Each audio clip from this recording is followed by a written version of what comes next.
حمدالله محب طالبانو ته خپل خولو بالاخره خلاصه کړه او صبر یې تمام شو او داسې خبرې وکړلې چې ټول هیوادوالې حق حیران کړل دا چې حمدالله محب تازه څه ویلي دي طالبانو ته په دغه ویډیو کې راسره کتلی شئ. درنو لیدونکو السلام علیکم، وخت مو په خیر. حمدالله محب وایي تر هغو چې طالبانو زموږ اسیران نه وي خوشي کړي بندیان یې نه خوشي کوو.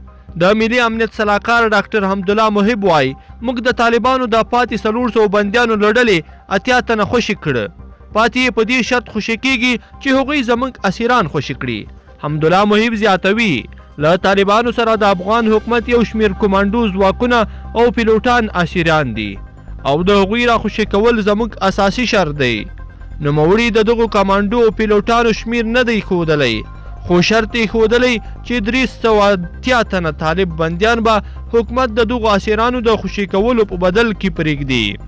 همداراز ولسمشر غني هم افغان ځواکونو ته د خپلواکۍ په مناسبت په یو پیغام کې ویلي چې افغان حکومت د مخامخ مذاکراتو لپاره ټول خنډونه له منځه وړي او اوس نوبت د طالبانو دی چې خپله ژمنتیا ثابته کړي. لیدونکو په دې هیله چې دا مطلب به مو تر پایه راسره لیدلی وي. که مو دا ویډیو خوښه شوې ویډیو لایک کړئ د سره او زموږ د یوټیوب چینل هم در سره ضرور سبسکرایب کړئ. تر بلې ویډیو پورې ښه وخت د لوی الله په امان.